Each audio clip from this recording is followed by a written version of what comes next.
आज हम आपको जो इम्पोर्टेंट बात बताने वाले हैं, देखिए आपको बहुत अच्छे से ध्यान रखना है। ये आ चुके हैं छोटे छोटे क्वेश्चंस हैं, एक जैसे जड़ पूछा गया है, एक तना पूछा गया है। तो रूट में सामान्यतः लोग जो लिखते हैं कि जड़ जमीन में होती है, तना हवा में होता है या ऊपर होता है, ये ठीक है एक हद तक, ये पूरे तरीके से सही नहीं है। लेकिन जड़ के लिए जब आप स्पेसिफाई जाएंगे तो जो रूट है, रूट का ओरिजिन हमेशा जड़ जड़ जो है ना, उसकी उत्पत्ति कहाँ से होती है? मूलांकुर से होती है। जबकि तने की उत्पत्ति हमेशा कहाँ से होगी? प्लोम्यूल या प्रांकुर से होगी। अब सामान्यता बात करें तो सामान्यता जड़ें कैसी होती हैं?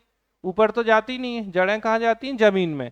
और जमीन में जाती हैं यानी कि ऊपर सनलाइट है और नीचे जमीन है, तो सनलाइट के अपोजिट जा रही हैं, यानी नेगेटिव फोटोट्रॉपिक, ऋणात्मक प्रकाशानुवर्ती। अब आप देख रहे हैं कि ग्रेविटेशन जो है वो ऊपर से नीचे की तरफ ही लग रहा है, और जड़ें भी सामान्यतः नीचे जा रही हैं, तो कैसी हो गई? पॉजिटिव जियोट्रॉपिक, यानी कैसी हो जाती हैं आपकी? धनात्मक गुरुत्वानुवर्ती। ठीक। और एक्सेप्शन लिखना है तो मैनग्रूव रूट्स जो हैं आपकी कैसी हो गई? अपवाद हो जाती है, मैनग्रूव की जड़ें ऊपर जाती हैं। लेकिन उत्पत्ति इनकी तब भी कैसी होगी? रेडिकल या मूलांकुर से होगी।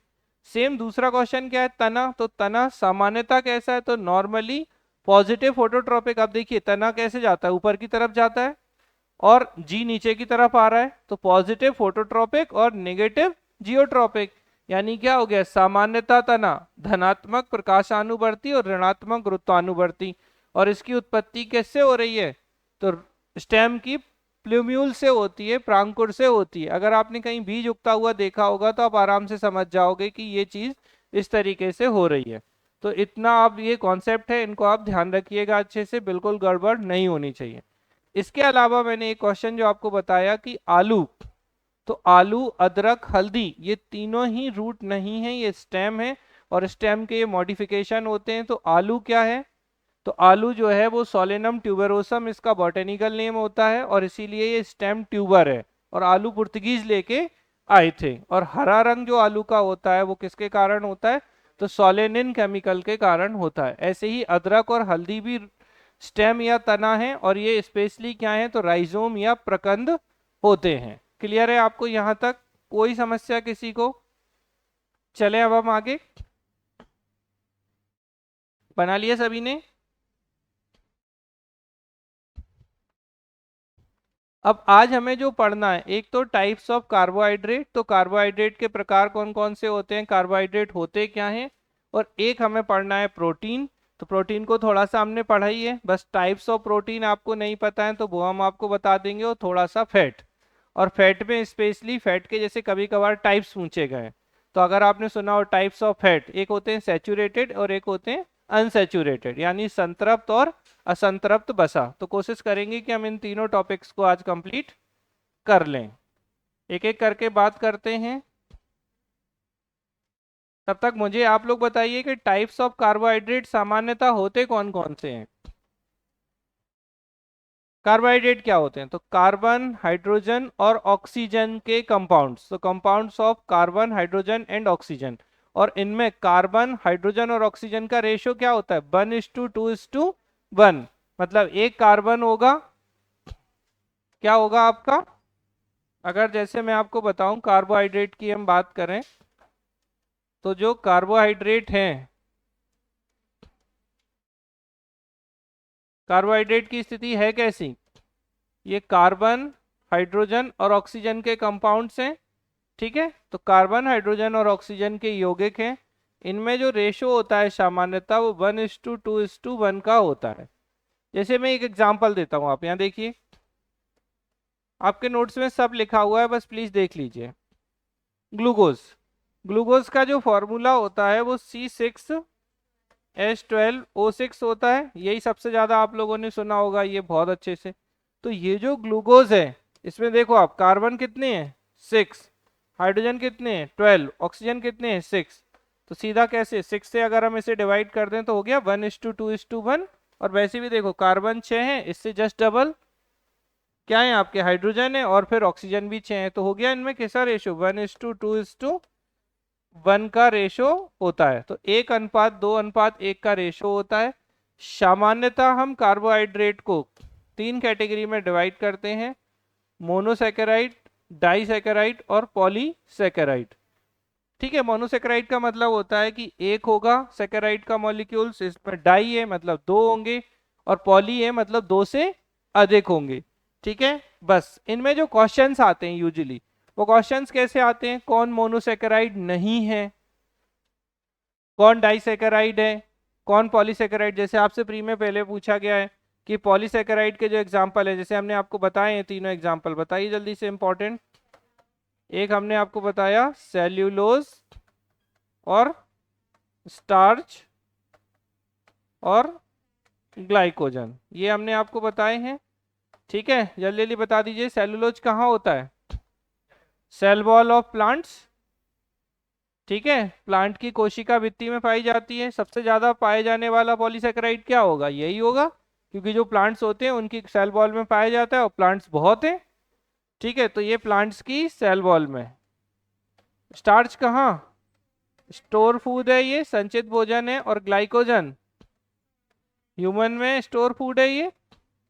ठीक है, ये तीनों ऑप्शन दिए थे, एक चौथा ऑप्शन दे देते हैं कि पूछते हैं which of the following is not a polysaccharide, इनमें से निम्न में से कौन पॉलीसेकेराइड का एग्जाम्पल नहीं है, तो कुछ और दे देने दो।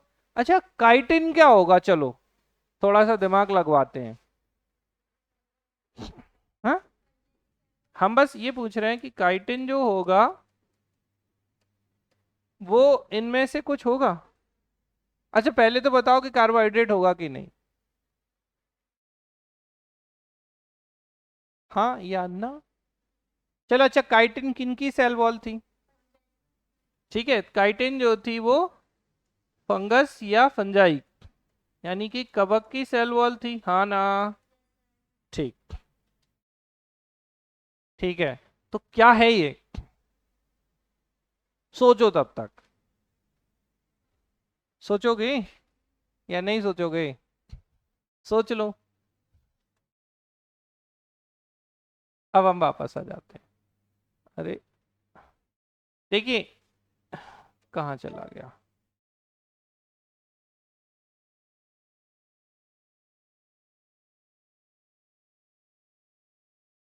अगर हम सबसे पहले बात करें बेटा, देखिए आप समझिएगा अच्छे से कि जो पोषण और विटामिन है, अगर हम कहें कि भाई पोषक तत्व, तो पोषक तत्वों को अगर हम कैटेगराइज करते हैं, पहली चीज तो क्या होते हैं पोषक तत्व, तो शरीर की वृद्धि और विकास के लिए आवश्यक पोषक तत्वों को ग्रहण करना, और सभी भोज्य पदार्थों में मुख्यतः 6 प्रकार के पोषक तत्व पाए जाते हैं।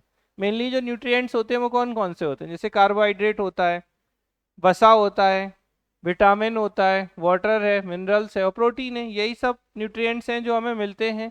अब इनके अगर हम वर्गीकरण की बात करें, तो पोषक तत्व या न्यूट्रिएंट्स का जो क्लासिफिकेशन है ये कभी नहीं पूछा गया, लेकिन बस जस्ट ऐसे ही पढ़ लें कि बाई चांस उन्होंने यही पूछ लिया पोषक तत्वों के प्रकार, तो क्या करोगे।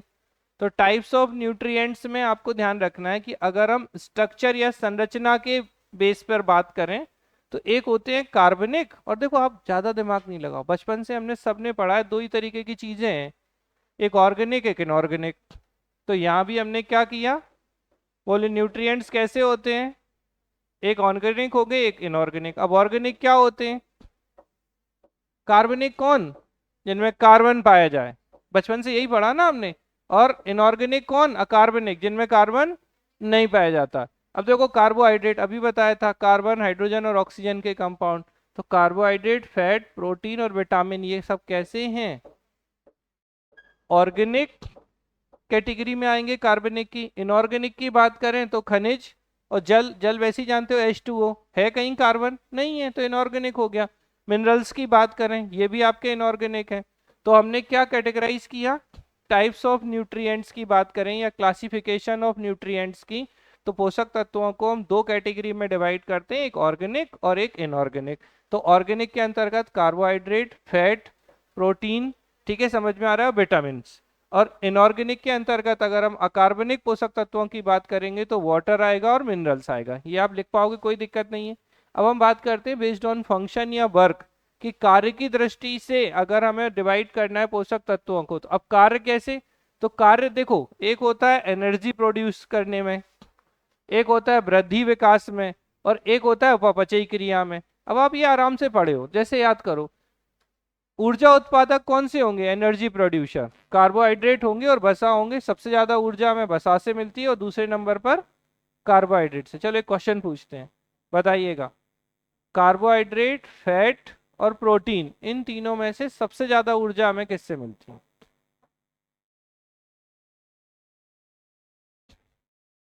सबसे ज्यादा हमें मिलती है, अगर हम, अच्छा चलो उल्टा पूछते हैं। 1 ग्राम कार्बोहाइड्रेट है, 1 ग्राम फैट है, 1 ग्राम प्रोटीन है, तो सबसे ज्यादा एनर्जी कौन देगा? गलत है, फैट देगा। अच्छा, और ऐसे नहीं, ऐसे समझो, जैसे अब मैं आपसे बढ़िया तरीके से पूछता हूँ, एक आप बढ़िया सैंडविच खा लो या ब्रेड पकौड़ा खा लो। ब्रेड पकौड़ा ज्यादा अच्छा एग्जाम्पल। एक ब्रेड पकौड़ा खाओ और एक प्लेट सलाद खाओ, ठीक है? अब आप बताओ मुझे किससे ज्यादा एनर्जी मिलेगी आपको? एकदम सैंडविच खा के बस मजा आ गया। क्यों हो रहा है? एक्चुअली अगर आप फिजिक्स लगाओगे ना तो सरफेस एरिया ज्यादा कवर करता है, एनर्जी भी ज्यादा मिल रही है। तो फैट में सबसे ज्यादा एनर्जी होती है, उसके बाद कार्बोहाइड्रेट में होती है, और उसके बाद प्रोटीन में होती है। ठीक है, तो हमने 3 कैटेगरी में इन्हें फंक्शन के आधार पर क्या, एक एनर्जी प्रोड्यूसर यानी ऊर्जा उत्पादक, तो मेनली कौन से हैं? कार्बोहाइड्रेट और फैट।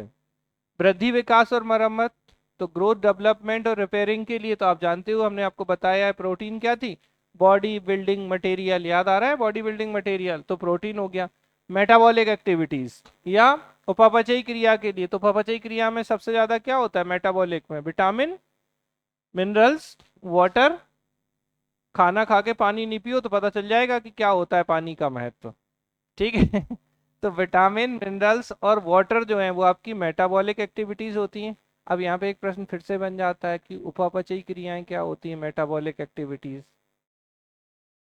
देखो, आप जब तक बेसिक से नहीं पढ़ोगे ना तो आप सीख तो रट तो सकते हो, लेकिन अगर आप मान लो यही पूछ लिया, चलो आपसे आप पूछ ले, मान लो पूछ क्या लिया, आप देखोगे तो प्रीवियस ईयर का क्वेश्चन है उपापचयी क्रियाएं, मेटाबॉलिक एक्टिविटीज।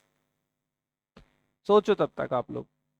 ठीक है, तो क्लासिफिकेशन क्लियर है। एक हमने स्ट्रक्चर के बेसिस पे बताया, तो स्ट्रक्चर के बेसिस पे क्या, ऑर्गेनिक और इनऑर्गेनिक।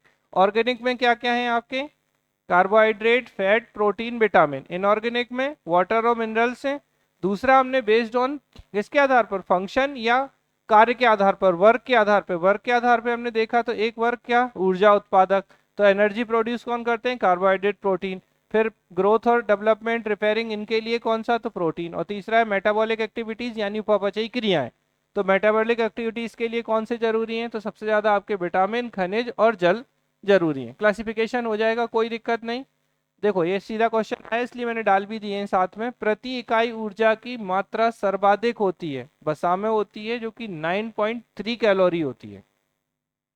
ठीक है, एक गिलास पानी से आपको 0% एनर्जी ताजगी जरूर मिल सकती है, लेकिन अब कैलोरी नहीं मिलती है। कई बार पूछा गया है, कभी 1 किलो पूछ देते हैं, कभी 1 लीटर बोल देते हैं, कभी 1 गिलास बोल देते हैं। जितने गिलास पिलाना हो पिलाओ, लेकिन एनर्जी 0 होगी। ठीक है, घाव भरने के लिए कौन सा विटामिन था एबीसीडी में से? सी। ठीक,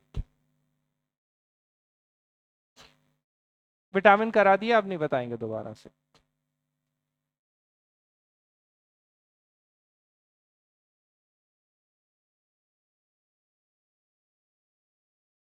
ठीक है, अब जैसे दूध है, कुछ कुछ क्वेश्चंस आए हैं डायरेक्टली, इसलिए वो पहले कर लेते हो, फिर हम कार्बोहाइड्रेट, फैट और प्रोटीन पे आ जाएंगे। तो दूध क्या है बेटा? कंप्लीट फूड है या कंप्लीट डाइट है? दूध में बेटा कैसीन प्रोटीन होती है, ये बहुत बार पूछा गया है कि दूध में कौन सी प्रोटीन है। तो दूध में कैसीन प्रोटीन होती है, अच्छे से ध्यान रखना। ठीक है, और गाय के दूध का रंग हल्का पीला होता है, आपने देखा होगा, लाइट येलो कलर होता है गाय के दूध का। तो बेसिकली वो किसके कारण होता है? बीटा कैरोटीन के कारण। और गाजर जो है ना, हमने आपसे पूछा था, ठीक है, तो गाजर में कैरोटीन ही होता है। ठीक है, तो गाय का दूध जो है वो हल्का पीला, लाइट येलो कलर का होता है। ये सारे क्वेश्चन सीधे सीधे पूछे गए हैं। तो light yellow colour of milk of cow, तो क्या होता है? तो अगर गाय के दूध का हल्का पीला रंग की बात करें तो किसके कारण? बीटा कैरोटीन के कारण होता है। दूध को पचाने वाला रेनिन होता है। रेनिन कहाँ था? स्टमक में। Very good. और बच्चे, मैंने क्या एग्जाम्पल बताया था, जैसे बच्चा दूध पीता है और दूध पीने के बाद बच्चा एज इट इज दूध को दही में बना के निकाल देता है। दूध निकालता है ना बच्चा, जैसे आपने दूध पिलाया और उसे बफरिंग नहीं कराई अच्छे से, डकार नहीं दिल भाई, कहाँ अंग्रेजी के चक्कर में पड़े। ठीक है, अब दिलवा दी उसको तो ठीक है, और नहीं दिलवाई तो वो जैसा पीता है और वैसे ही बाहर निकालता है, लेकिन बनाता दूध का दही है, तो दही यही बना रहा है रेनिन। ठीक है, तो प्रोटीन के पाचन के लिए कौन सा है? और दूध के खट्टेपन का कारण तो आप जानते हैं, दूध को दही में कौन कन्वर्ट करता है? लैक्टोबैसिलस। तो इसीलिए लैक्टोबैसिलस जो है वो लैक्टिक एसिड में कन्वर्ट कर देता है। ठीक है, दूध में बेसिकली संगठन या कॉम्पोजिशन क्या होता है मिल्क का? तो वाटर लगभग 87% होता है, बसा होता है, प्रोटीन होता है, कार्बोहाइड्रेट, कैल्शियम, पोटेशियम, ये सब मिल्क में पाए जाते हैं। जैसे उत्तर प्रदेश पीएससी और बिहार ने एक्चुअली पूछ लिया था एक बार दूध, बस इतना सही। तो दूध क्या है? ठीक है, तो आपको बताना है अच्छे से, मिल्क कंप्लीट डाइट या कंप्लीट फूड है। वाइट कलर तो कैसीन प्रोटीन होती है इसमें, लाइट कलर और आव की बात करेंगे तो बीटा कैरोटीन के कारण, और मिल्क में कौन सा एंजाइम के कारण पचता है? रेनिन एंजाइम के कारण पचता है। और आपको ध्यान रखना है कि वाटर 87% है, इसके अलावा फैट है, प्रोटीन है, कार्बोहाइड्रेट है, कैल्शियम है, पोटेशियम है, ये सारी चीजें आपकी होती हैं। फिर हमने आपको बताया था कि अमीनो अम्ल, तो अमीनो अम्ल दो तरीके के थे, एक एसेंशियल और एक नॉन एसेंशियल। ये सिर्फ प्रिकॉशनरी है, आता नहीं है आपके लेवल पे। प्रिकॉशनरी मतलब अब उस पे भी चला जाए कि अनिवार्य अमीनो अम्ल कौन से होते हैं, नॉन एसेंशियल गैर अनिवार्य या अनिवार्य अमीनो अम्ल कौन से होते हैं, तो पूछे नहीं गए हैं, बट बस जस्ट एक बार रिव्यू करने के लिए। तो जैसे हम बात करें एसेंशियल, एक मिनट बेटा, ऐसे हैं इसेंशियल अमीनो एसिड होते हैं, तो अनिवार्य अमीनो अम्ल में 9 है, यानी नॉन एसेंशियल में कितने बचे? 20 थे टोटल अमीनो एसिड अगर याद हो तो 11 जो है वो किस में हो जाएंगे? नॉन एसेंशियल में हो जाएंगे। अब जैसे संक्रमण रोधी विटामिन, ये बीच बीच में कुछ कुछ सीधे सीधे क्वेश्चंस पूछे हैं, तो संक्रमण रोधी ए होता है, एंटी इन्फेक्शियस विटामिन। कौन सा विटामिन है जो गर्म करने पे नष्ट हो जाएगा? सी होता है, इसीलिए क्या बोलते हैं, बहुत ज्यादा मत उबालो सब्जियों को, नहीं तो सी नष्ट हो जाएगा। और शरीर में भंडारित नहीं होता, हम ऑलरेडी पूछ चुके हैं, तो कौन सा नहीं था? सी। सुसु से जो निकल रहा था वो कौन सा था? सी। अब दूसरा जो है वो कैसे हैं? नॉन एसेंशियल अमीनो एसिड है, तो गैर अनिवार्य जो अमीनो एसिड है। ठीक है, तो अब अगर आप देखोगे glycine, serine, tyrosine, alanine, glutamic acid, glutamine, proline, aspartic acid, asparagine, arginine और सिस्टीन, ये आपके कैसे होते हैं? तो नॉन एसेंशियल अमीनो एसिड के रूप में पाए जाते हैं। तो आपको ध्यान रखना है, glycine, serine, thyronine, alanine, glutamic acid, glutamine, proline, aspartic acid, asparagine, arginine और सिस्टीन, ये सब आपके कैसे होंगे? Non essential. देखो बॉडी बहुत खराब है, मैंने क्या कहा था, जो बॉडी में बने वो आवश्यक नहीं है। मतलब जो हमारे पास नहीं है बस वही आवश्यक है, सिद्धांत एक ही काम करेगा। तो ये आपको ध्यान रखना है। ठीक है, स्टार्च हमने आपको बताया था कि स्टार्च क्या है, जैसे वनस्पति से प्राप्त होता है। आयोडीन से अगर रिएक्शन करेंगे तो क्या करेगा? ब्लू को ये ब्लैक कलर में कन्वर्ट कर देगा। पादप बीजों में एमाइलेज वगैरह पाया जाता है। ठीक है, सेल्यूलोज याद है, वनस्पति किसमें था? सेल्यूलोज प्लांट्स में। ठीक है, आयोडीन से ये क्रिया नहीं करता है और कोशिका भित्ति का निर्माण करता है। ये सिंपल सिंपल से क्वेश्चंस हैं। अब अगर आपसे पूछा जाए कि पोषक तत्व और उनके कार्य क्या हैं, तो अब जैसे सिंपल सा ऐसे ही बता दो, कार्बोहाइड्रेट क्या करता है? ऊर्जा उत्पादक है। वसा कैसे है? ऊर्जा उत्पादक, एनर्जी प्रोड्यूसर है। प्रोटीन क्या करेगी? बॉडी बिल्डिंग थी तो शरीर का निर्माण कराएगी। आयोडीन, विटामिन क्या कर रहे थे? मेटाबॉलिक एक्टिविटीज यानी उपापचयी क्रियाएं कर रहे थे। न्यूक्लिक अम्ल प्रोटीन संश्लेषण करता है। खनिज लवण भी आपको पता है मेटाबॉलिक एक्टिविटीज कर रहे थे, याद आ रहा है कुछ? और जल जो है वो भी मेटाबॉलिक एक्टिविटीज कर रहे थे, क्योंकि विटामिन, वाटर और मिनरल ये तीनों मेटाबॉलिक एक्टिविटीज के लिए थे। तो ये तीनों मेटाबॉलिक एक्टिविटीज हो गए। कार्बोहाइड्रेट और फैट किसके लिए हो गया? एनर्जी प्रोड्यूसर हो गया। तो अगर कभी ऐसा पूछ लिया जाए कि पोषक तत्व और उनसे संबंधित कार्य, तो आप बता देंगे। और कुछ नहीं, दिमाग मत लगाओ, अगर आपको कुछ नहीं, आपको ये पता है कि न्यूट्रिएंट्स में है क्या क्या? कार्बोहाइड्रेट है, प्रोटीन है, फैट है, विटामिन है, मिनरल्स हैं, वाटर है। बस इन्हीं के कार्य बताने हैं। अगर कुछ नहीं तो एक एक एक एक कार्य बता दो, तब भी 6 हो जाएंगे आपके। Carbohydrate, protein, fat. अब कार्बोहाइड्रेट कैसे है? एनर्जी प्रोड्यूसर है। प्रोटीन कैसी है? बॉडी बिल्डिंग मटेरियल है।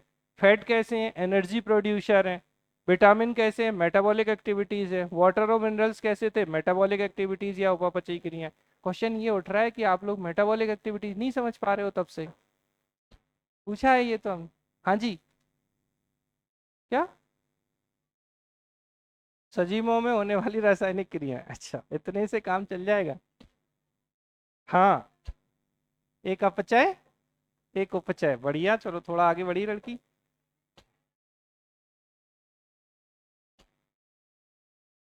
किसमें, किसमें, अपचय उपचय। अरे कैटाबॉलिक एनाबॉलिक सुना है आप लोगों ने, कितने लोगों ने सुना है कैटाबॉलिक एनाबॉलिक। देखो, आपको ध्यान रखना है कि जो मेटाबॉलिक एक्टिविटीज होती हैं, क्या होती हैं, मेटाबॉलिक एक्टिविटीज यानी उपापचयी क्रियाएं।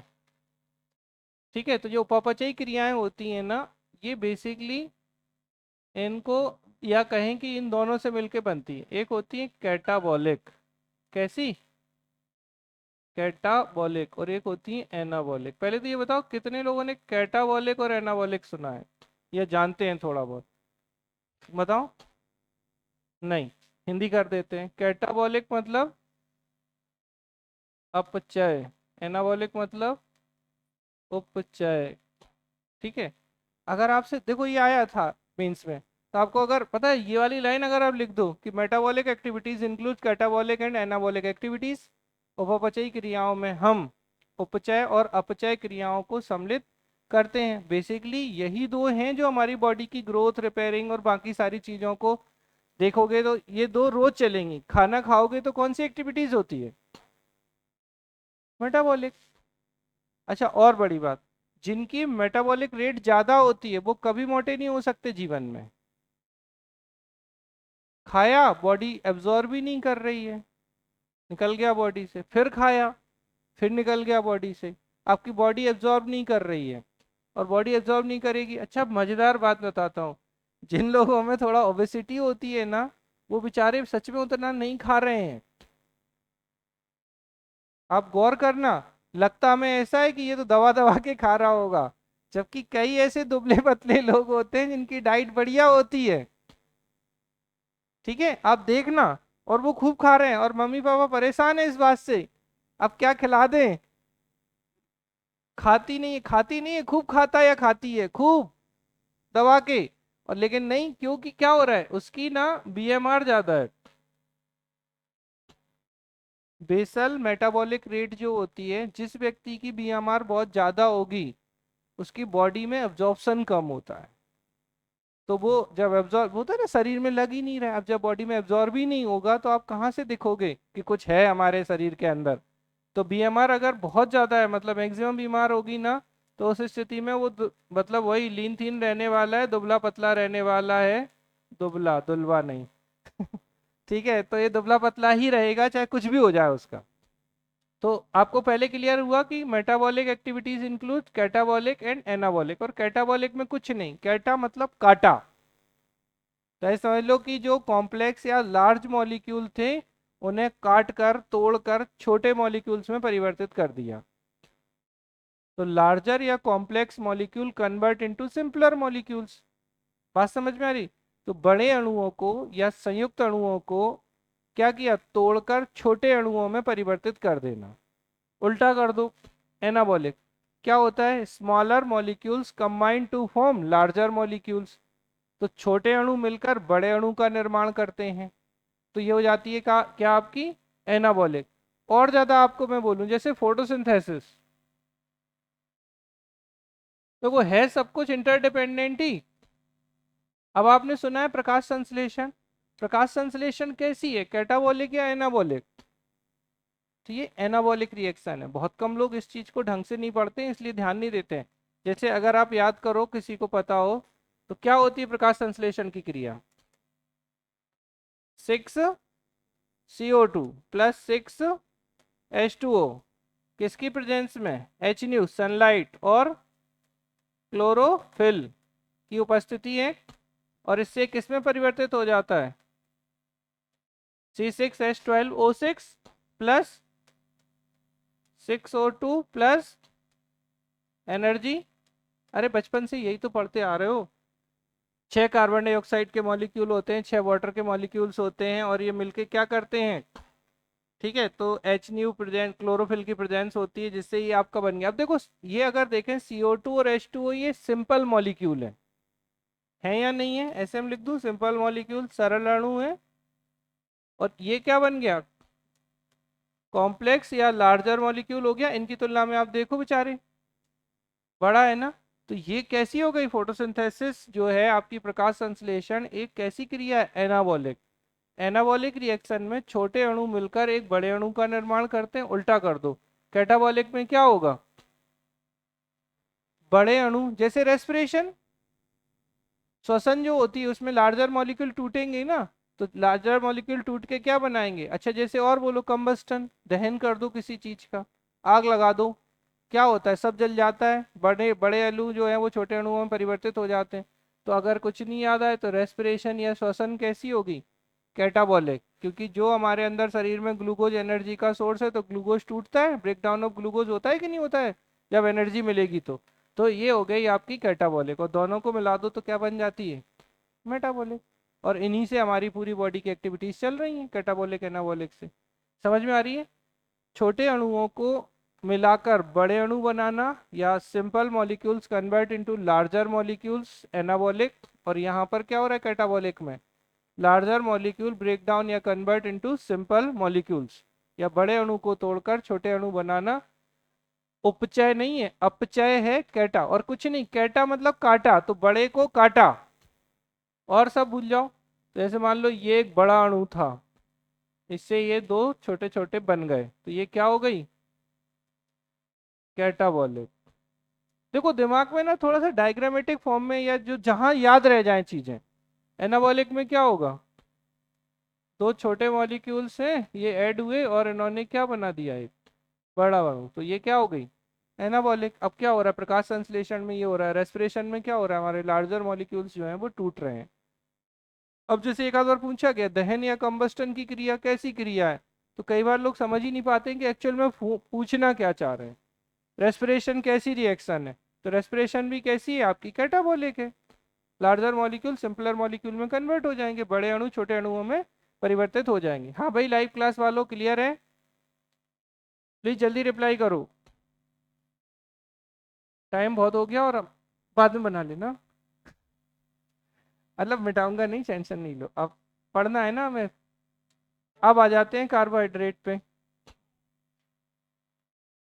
ये सब देखो, जैसे घाव भरने में सी है, धान की भूसी में कौन सा होता है? तो B1 होता है। हार्मोन हम आपको बता चुके हैं। ये क्या हो गया? चला गया? लाइट के कारण हुआ है ना? ओ, बंद कर दो सारे फैन वहां के, स्टार्ट कर देना रिकॉर्डिंग। कार्बोहाइड्रेट, तो अभी हमने जो डिस्कस किया कि कार्बन, हाइड्रोजन और ऑक्सीजन के कंपाउंड कार्बोहाइड्रेट कहलाते हैं। और इनमें 1:2:1 का रेशो होता है। मतलब एक कार्बन का मॉलिक्यूल होगा, दो हाइड्रोजन के होंगे, और एक जो है वो ऑक्सीजन होगा। ठीक है। और बेसिकली क्या करते हैं, तो आपने अभी ऊपर भी पढ़ा कि कार्बोहाइड्रेट और फैट, इनका मेन फंक्शन क्या है? तो एनर्जी प्रोडक्शन या ऊर्जा उत्पादन का काम करते हैं। अगर हम इन्हें डिवाइड करें तो इन्हें हम 3 कैटेगरी में डिवाइड कर देते हैं। सबसे पहले उसी की बात कर लें, तो एक होता है मोनोसैकेराइड। ठीक है, तो एक सैकेराइड का मॉलिक्यूल है मोनो। एक होता है डाइसैकेराइड, यानी दो हैं, और एक पॉलीसैकेराइड, यानी कि दो से अधिक मॉलिक्यूल से मिलकर बनता है। इनकी एग्जाम्पल ही इंपॉर्टेंट होते हैं। सबसे पहले इसे ग्लूकोज, फ्रक्टोज और गैलेक्टोज। तो ग्लूकोज, फ्रक्टोज और गैलेक्टोज जो हैं, ये मोनोसैकेराइड हैं। कैसे हैं? मोनोसैकेराइड। उल्टा चलते हैं, थोड़ा सा आते हैं डाई पर। तो डाइसैकेराइड जो होते हैं, डाई मतलब टू। ठीक है, सुक्रोज, माल्टोज और लैक्टोज। गैलेक्टोज नहीं, लैक्टोज। ठीक है, माल्टोज और सुक्रोज। जैसे हम एक एग्जांपल लेते हैं कि सुक्रोज को अगर तोड़ा, तो सुक्रोज को कौन तोड़ेगा? कौन सा एंजाइम है जो सुक्रोज पे वर्क करेगा? Very good. हमने कहा था एज लगा देना, सुक्रेज। तो सुक्रेज क्या करेगा, इसको ब्रेक डाउन कर देगा और क्या बन जाएगा, ग्लूकोज प्लस फ्रक्टोज। हो गया, मतलब इसके टूटने से ये दोनों बन गए माल्टोज। माल्टोज को जब तोड़ते हैं तो कौन सा एंजाइम काम करेगा, माल्टेज। देखो रटना नहीं है, ये बहुत कम लोग आपको समझाएंगे इस चीज को कि कैसे चीजें बन रही हैं। तो माल्टोज को कन्वर्ट कर दिया किस में, ग्लूकोज प्लस ग्लूकोज में। तो इसके टूटने से दो ग्लूकोज के मॉलिक्यूल बन जाते हैं। गैलेक्टोज है, जैसे सॉरी लेक्टोज है, लेक्टोज कैसा है, डाइसैकेराइड है। तो लेक्टोज को कौन ब्रेक डाउन करेगा, लैक्टेज। और लैक्टेज ये किस में तोड़ देगा, अब आप समझ ही पा रहे होगे, तो गैलेक्टोज। तो ग्लूकोज प्लस गैलेक्टोज में कन्वर्ट कर देता है। एक चीज गौर करो कि सब ग्लूकोज में टूट रहा है, क्योंकि हमारी बॉडी के लिए क्या जरूरी है, ग्लूकोज जरूरी है, हमारी बॉडी में चाहिए ही यही है। तो इसलिए वो ग्लूकोज में ही कन्वर्ट कर रहा है। मतलब सुक्रोज टूटे, माल्टोज टूटे या लैक्टोज टूटे, इनका ब्रेकडाउन हो, बनेंगे ये क्या। तो समझ में आई। अब जैसे पूछें कि सुक्रोज को ग्लूकोज प्लस फ्रक्टोज में कन्वर्ट करने वाला एंजाइम, अब बड़े सरल से क्वेश्चन को उन्होंने बिना मतलब का घुमा दिया। तो कुछ नहीं है, आपको ध्यान रखना है यहाँ पर, जैसे ये लैक्टोज है तो इसके लिए कौन सा एंजाइम काम करेगा, हमने क्या कहा था कि एज अगर हो तो एंजाइम होगा, इसके लिए क्या होगा। अब हिंदी इंग्लिश मत करना, बस ऐसे लिख देना ज्यादा है तो, माल्टेज। ठीक है, इसके लिए क्या होगा, बस ओ हटाओ ए लगाओ, काम खत्म, कुछ नहीं तो, ज्यादा नहीं तो। अरे ओ की जगह ए लगा दो, और ए ऐसी मतलब एंजाइम होता है। तो ये एक चीज है, ग्लूकोज, फ्रक्टोज और गैलेक्टोज, ये तीनों कैसे हैं बेटा, ये तीनों मोनोसेकेराइड है। अब क्वेश्चन ऐसे भी पूछ लिए जाते हैं कि कौन मोनोसेकेराइड नहीं है। तो ग्लूकोज, फ्रक्टोज और गैलेक्टोज, ये आपके तीनों जो है वो मोनोसेकेराइड हैं कार्बोहाइड्रेट में, और सिंपल कार्बोहाइड्रेट है और ज्यादा बोले तो।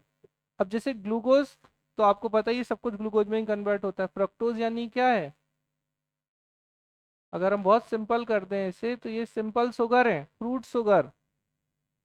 ठीक है, तो शक्कर जो, किसकी शक्कर, फलों में जो शक्कर पाई जाती है, जैसे एप्पल है, ठीक है, अनार है, इन सब में जो शुगर होगी वो क्या होगी, फ्रक्टोज शुगर होगी। तो अगर आपसे पूछे नेचुरली स्वीटनर एजेंट कौन सा है, प्राकृतिक रूप से मीठा पदार्थ या मीठी शक्कर, तो फ्रक्टोज होती है। लेकिन सबसे मीठी नहीं होती प्राकृतिक रूप से, ये फलों की शक्कर है, फ्रूट शुगर।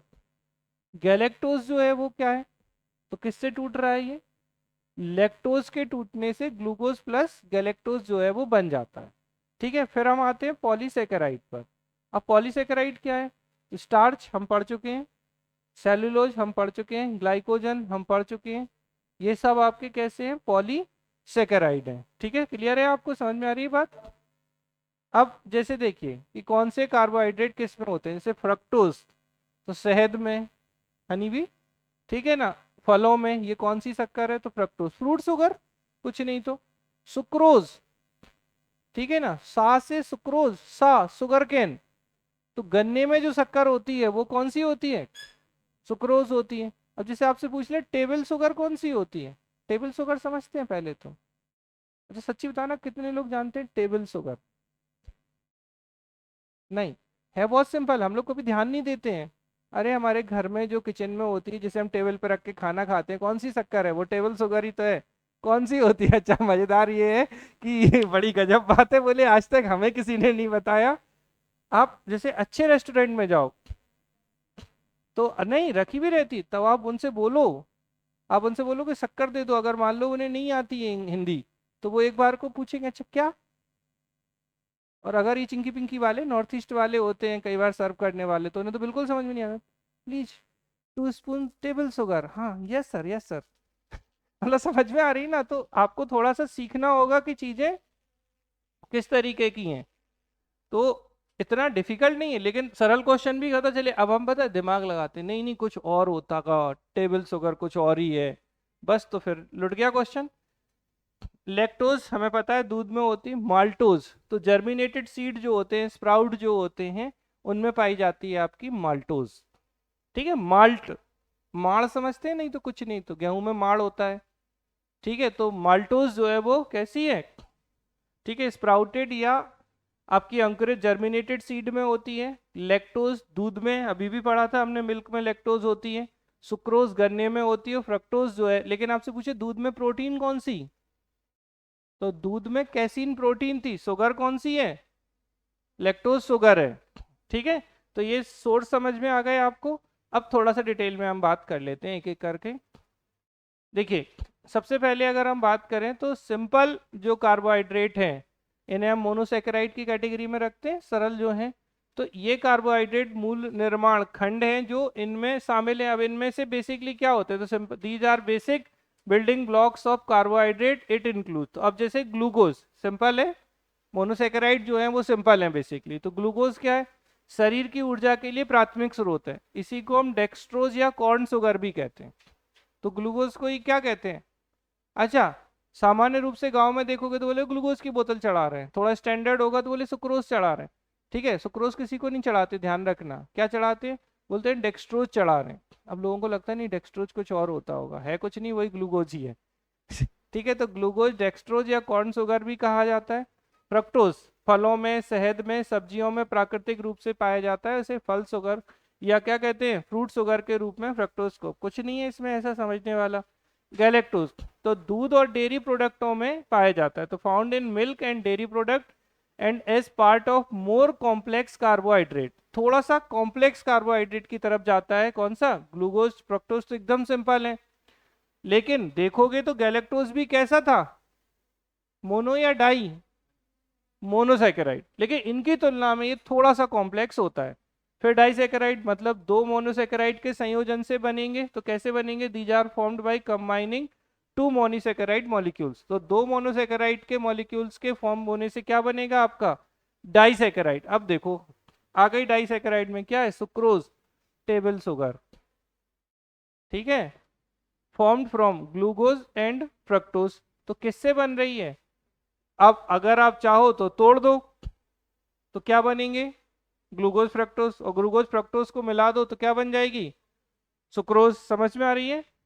फिर लैक्टोज दूध और डेयरी उत्पादों में पाया जाता है, और ये किससे, तो जो ग्लूकोज और गैलेक्टोज से बनता है। तो found in milk and dairy product form from glucose and galactose. अगर हम यहाँ पर लैक्टेज एंजाइम यूज करेंगे तो क्या होगा, देखो शरीर में जब डाइजेशन होता है तो बिल्कुल सिंपलेस्ट फॉर्म में कन्वर्ट करेगा।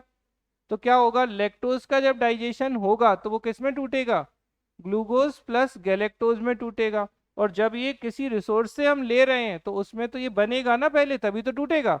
तो ये शुरू में किससे बनता है, तो किन किन से, glucose plus galactose equal to क्या बन जाता है आपका, लैक्टोज बन जाता है। ठीक है, और सुक्रोज किससे था, ग्लूकोज प्लस फ्रक्टोज से। ठीक है, समझ में आ रही है। अब तीसरा था माल्टोज।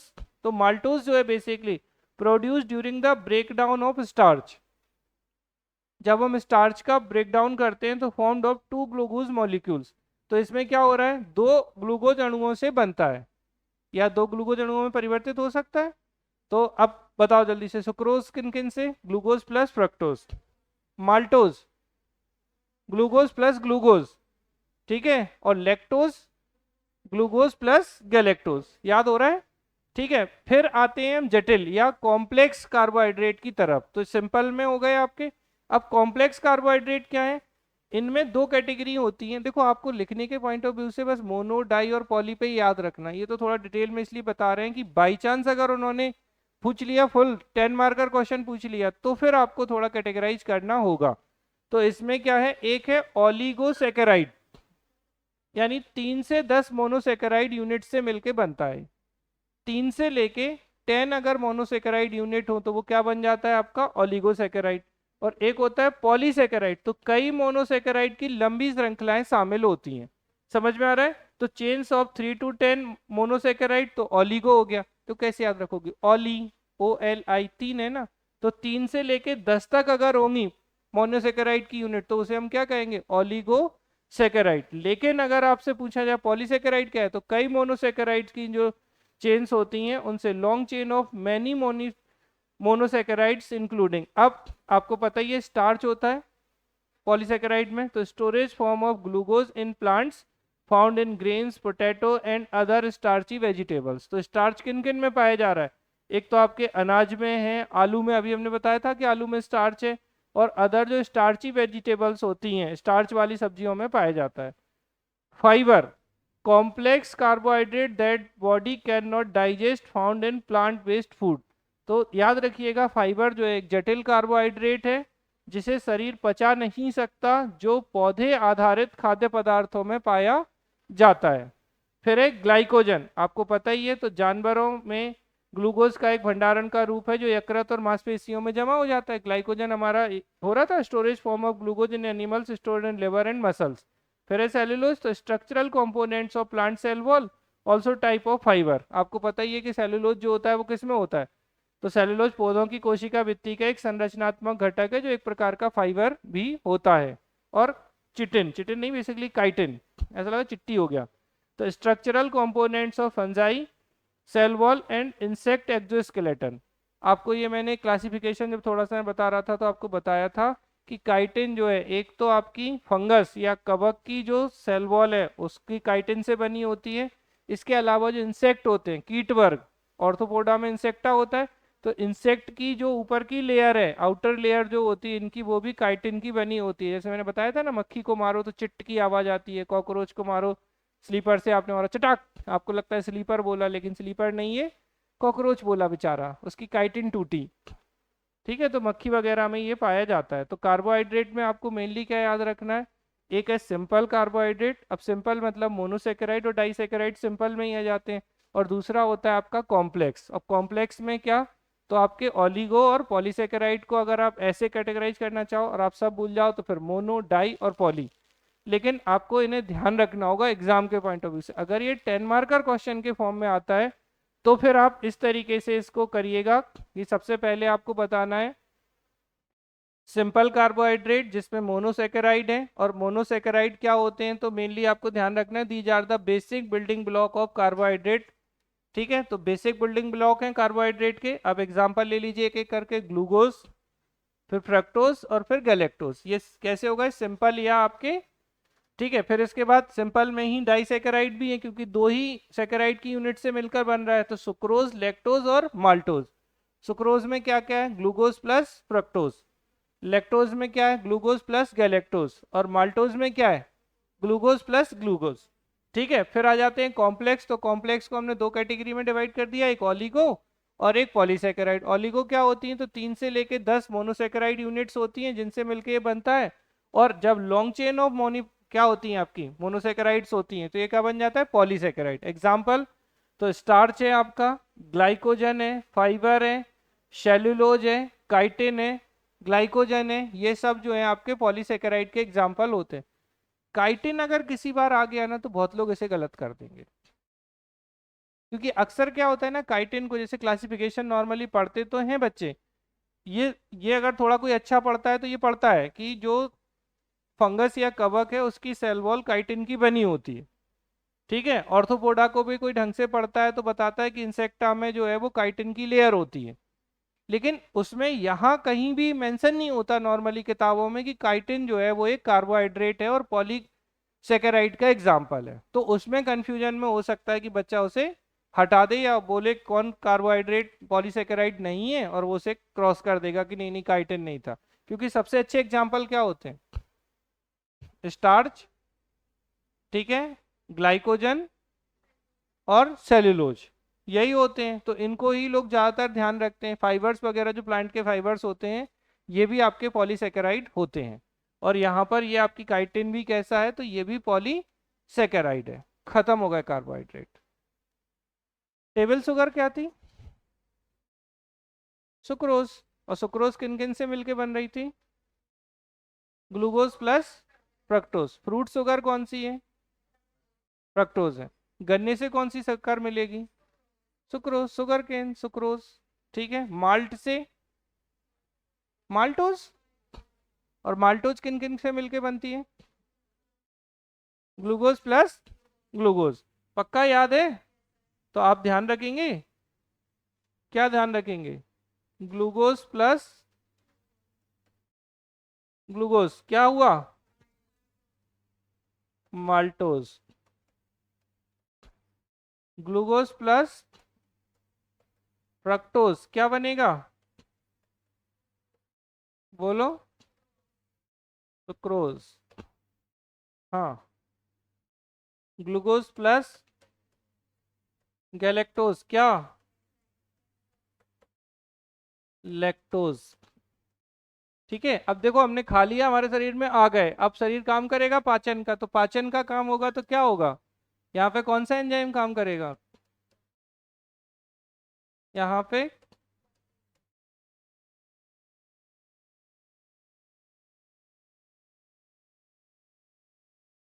ठीक है। तो बस अब क्या होगा, माल्टेज जब करेगा तो इन्हें सिंपलेस्ट फॉर्म में तोड़ेगा, मतलब ग्लूकोज प्लस ग्लूकोज में कन्वर्ट कर देगा माल्टेज। सुक्रेज क्या करेगा, ये ग्लूकोज प्लस फ्रक्टोज से सुक्रोज बना था, फिर से तोड़ देगा सिंपलेस्ट फॉर्म में। अच्छा, सब कुछ क्यों टूट रहा है ग्लूकोज में? क्योंकि हमारी बॉडी की नीड ग्लूकोज है। चाहिए क्या हमें? ग्लूकोज चाहिए ना, तो ग्लूकोज में ही तोड़ना पड़ेगा उसको। तो ग्लूकोज प्लस गैलेक्टोज यानी कि लैक्टोज जो है वो ये यहाँ लैक्टेज करेगा, मतलब जब हम डाइजेशन में देखेंगे ना, तो ये किसमें, जैसे आप देखोगे तो जी प्लस जी में तोड़ देगा, ये क्या होगा, जी प्लस एफ में, और जी प्लस जी में। अब यहाँ ग्लूकोज है ये, और यहाँ जी गैलेक्टोज है। नहीं तो जी जी एक जैसे हो जाए। ठीक है, तो जी जी नाराज हो जाएंगे नहीं तो यहाँ पे, और यहाँ ग्लूकोज है। क्लियर हुआ? समझ में आ रही है बात? कार्बोहाइड्रेट लिख पाएंगे तो कार्बन हाइड्रोजन ऑक्सीजन के कंपाउंड होते हैं जिनमें 1:2:1 का रेशो होता है। ठीक है। और आपको ये ध्यान रखना है कि कार्बोहाइड्रेट के फंक्शन तो एनर्जी प्रोड्यूसर होते हैं। फिर इन्हें हम सिंपल और कॉम्प्लेक्स में डिवाइड कर सकते हैं, तो सिंपल में मोनो और डाइसेकेराइड को रखते हैं, और कॉम्प्लेक्स में आपके ओलिगोसेकेराइड और पॉलीसेकेराइड को रखते हैं। अब मोनोसेकेराइड जो होती है एक ही यूनिट्स होती है, और मोनोसेकेराइड के एग्जांपल ग्लूकोज, फ्रक्टोज और गैलेक्टोज होते हैं। फिर डाइसेकेराइड, तो डाइसेकेराइड मतलब दो सेकेराइड की यूनिट्स होती हैं जिनसे बनती है, और डाइसेकेराइड में क्या हो गया आपका, सुक्रोज, माल्टोज और क्या, गैलेक्टोज, लैक्टोज। ठीक है, फिर इसके बाद हम कॉम्प्लेक्स में जाते हैं, तो कॉम्प्लेक्स को हम ओलिगो और पॉलीसेकेराइड में डिवाइड करते हैं। अब ओलिगोसेकेराइड क्या है, तो 3 से 10 यूनिट्स होती है मोनोसेकेराइड की, और लॉन्ग चेन ऑफ मोनोसेकेराइड क्या कहलाती है, पॉलीसेकेराइड कहलाती है। अब इसमें हम देख सकते हैं जैसे कि ग्लाइकोजन है, स्टार्च है, फाइबर है, काइटिन है, और सेल्यूलोज है। तो ये सब आपके यहाँ पे एग्जाम्पल होते हैं, और कंप्लीट हो जाता है आपका क्या, कार्बोहाइड्रेट। ठीक है, सबसे ज़्यादा ऊर्जा किससे मिलती है? फैट से, फिर उसके बाद कार्बोहाइड्रेट से, और लास्ट में प्रोटीन से। लेकिन जब आपकी बॉडी में स्टोर फूड खत्म होना शुरू होगा तो पहले खत्म होता है कार्बोहाइड्रेट, फिर खत्म होता है फैट, और आखिरी में खत्म होता है प्रोटीन, और उसके बाद हम, जय सिया राम। ठीक है। उसके बाद कुछ बचा क्या? तो ये हो गया। ठीक है, क्लियर है यहाँ तक?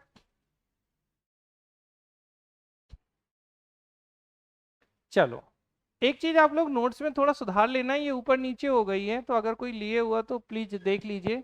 जैसे प्रोटीन नामकरण में उसमें लिखा होगा मुल्डर, देखो उल्टा कर दो।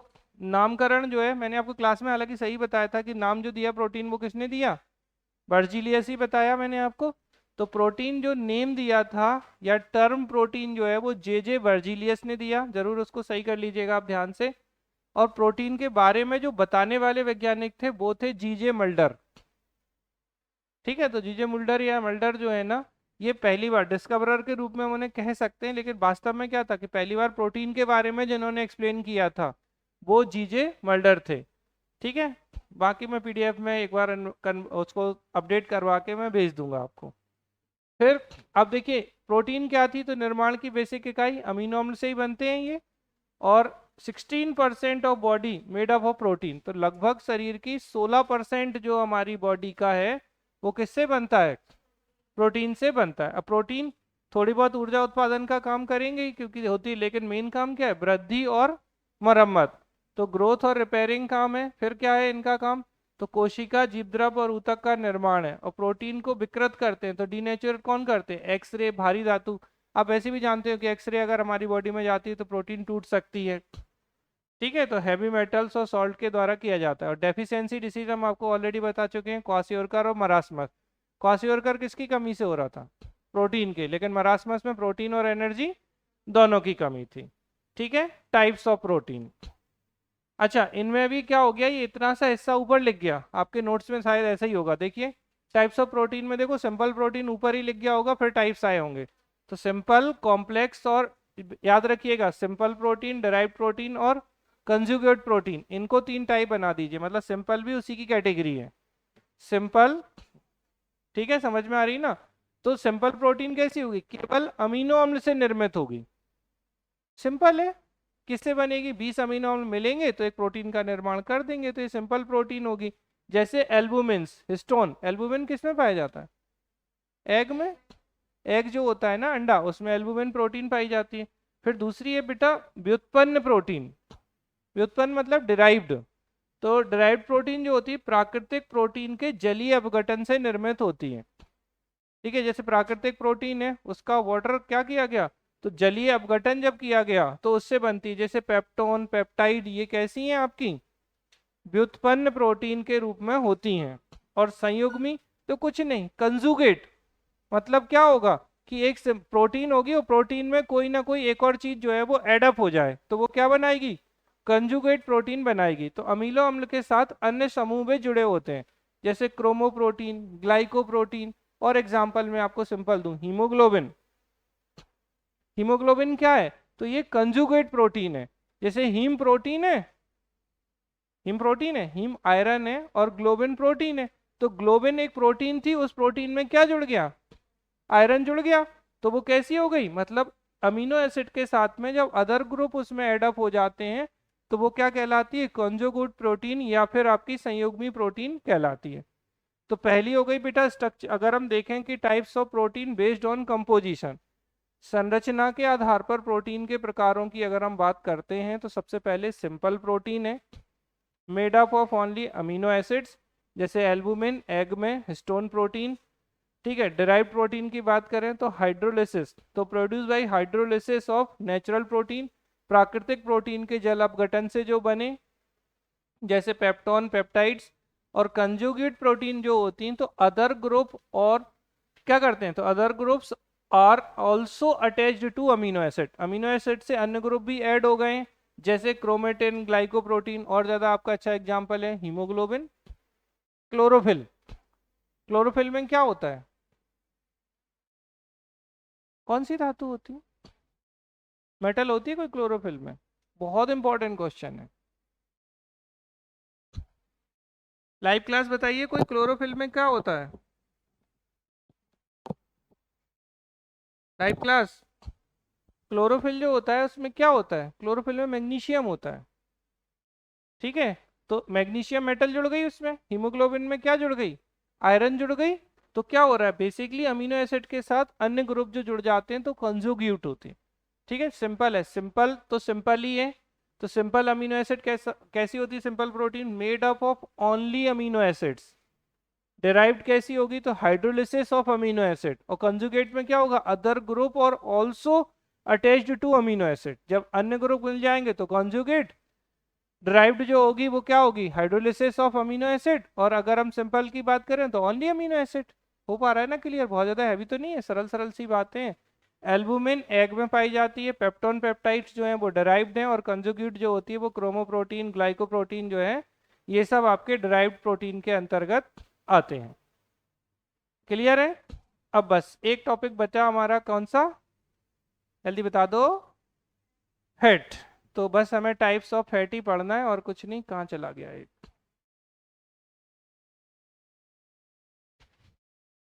ये तो विटामिन आ गए, उसके ऊपर है क्या फैट, नीचे ही है, पक्का।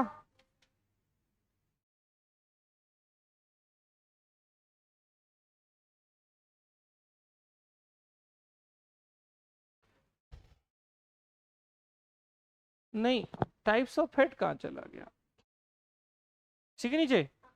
अच्छा, हाँ।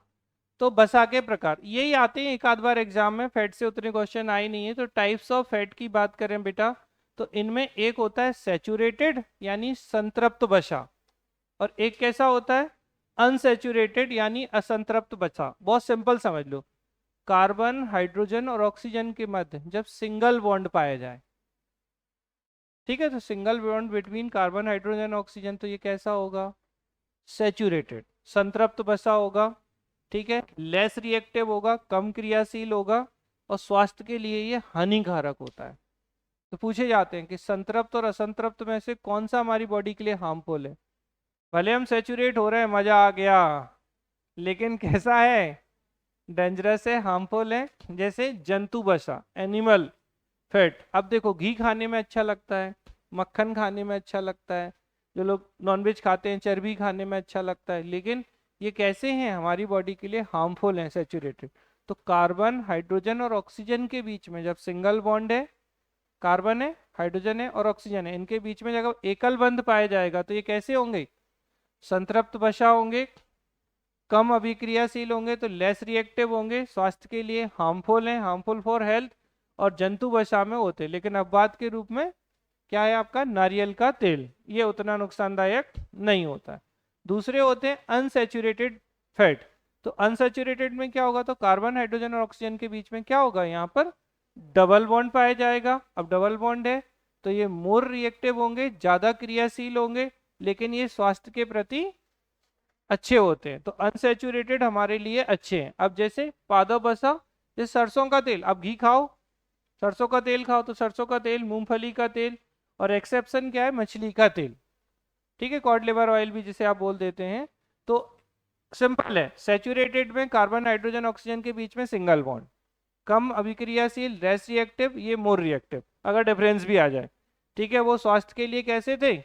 हानिकारक या हार्मफुल थे? ये हार्मफुल नहीं है। वो कैसे थे? जंतु वसा थे, और ये पादप वसा है। वहां पर लेकिन नारियल का तेल एक्सेप्शन था, और यहाँ एक्सेप्शन में कौन सा है? तो मछली का तेल, फिश ऑयल या कॉड लिवर ऑयल जो है, इनको हम कह सकते हैं। ठीक है, क्लियर है आप लोगों को? तो ये आपको ध्यान रखना है। जैसे लिनोलेनिक एसिड होता है तो ओमेगा 6 होता है, ये अल्फा लिनोलेनिक एसिड जैसे तिलहन वगैरह में पाया जाता है। इसी में बेसिकली आप देखोगे ना, अलसी, तो अलसी में होता है ओमेगा 3 फैटी एसिड, ये हमारे ब्रेन के डेवलपमेंट के लिए अच्छी होती है। कितने लोग अलसी खाते हैं? एक, वेरी गुड। आप खाते हो? नहीं? अरे खाओ ना, भुनी हुई अलसी बहुत अच्छी होती है। मैं भी नहीं खाता, लेकिन खाना चाहिए।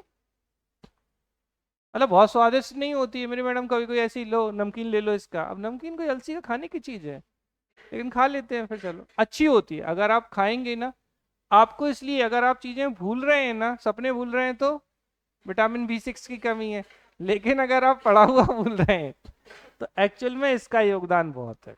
ओमेगा 3 फैटी एसिड्स, अगर या तो मछली खाइए, फिश खाइए, तो फिश में भी होती है omega 3 fatty acid.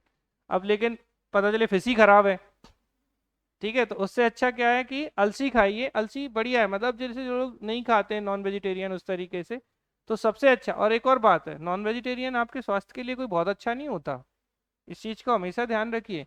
Heart disease होने की संभावनाएं बहुत पीक पे होती हैं जब आप बहुत नॉनवेज खाते हैं तो। हाँ, ठीक है, हार्ट डिसीज होती है, मतलब भविष्य में बहुत ज्यादा।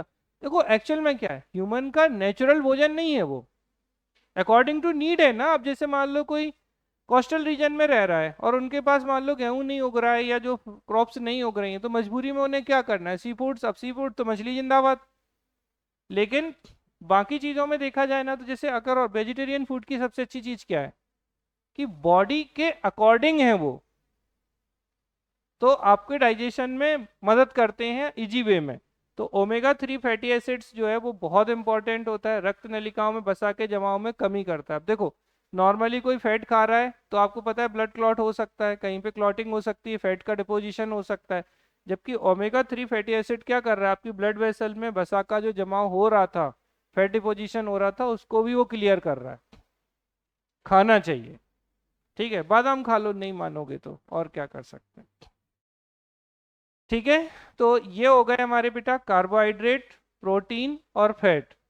ठीक है, तो प्रोटीन क्या है? अमीनो अम्ल के बहुलक थे, 20 अमीनो अम्ल से मिलकर बन रहे थे। अमीनो अम्ल कितने प्रकार के थे? इसेंशियल और नॉन इसेंशियल थे। फिर types of protein, simple, derived और कंजुगेट।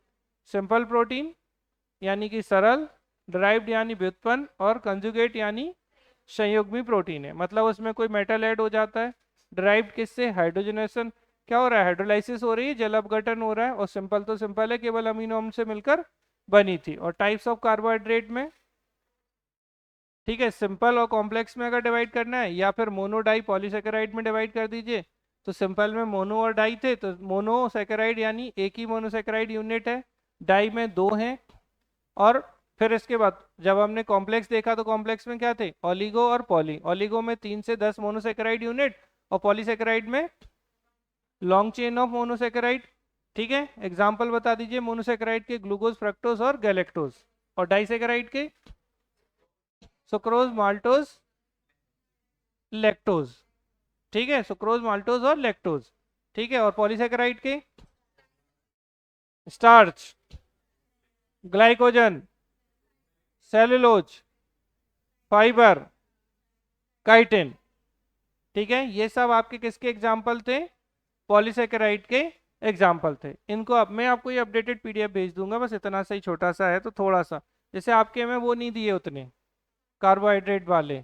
ठीक है, मतलब दिमाग में थोड़ा इंट्यूजन आया कि ऐसा नहीं हो फुल पूछ ले ये, क्योंकि एक तो पहले तो कार्बोहाइड्रेट कोई ज़्यादा पढ़ता नहीं है, और उस पर भी अगर ये 10 नंबर का आ गया तो मतलब दिक्कत वाली स्थिति बन सकती है, क्योंकि क्या लिखोगे, मोनोडाइपॉली। अब इतने से क्या होता है, मोनोडाइपॉली, और उसमें दो दो एग्जाम्पल हो गए, 3 लाइन में उत्तर खत्म। तो ऐसी स्थिति में आपको थोड़ा सा डिटेल में उसको लिखना पड़ेगा। अब जैसे इसी क्वेश्चन में आपको ये चीज़ और ध्यान रखनी है कि आपको फुल 2 पेज पढ़ने भरने के लिए क्या करना होगा, इनको आराम आराम से सबको, जैसे मैंने रिएक्शन बताए, तो आप बता दो glucose plus fructose equal to क्या बन गया, sucrose. Glucose plus galactose equal to lactose. Glucose plus glucose equal to maltose, ऐसे बता देना। तो वहाँ एक तो क्या है, वो फ्लो चार्ट का अच्छा रिप्रेजेंटेशन होता है और आपको पेज भरने में हेल्प भी करेगा। बाकी इतना लिख दोगे तो आराम से हो जाएगा, कोई दिक्कत नहीं है। टेबल शुगर क्या है, सुक्रोज।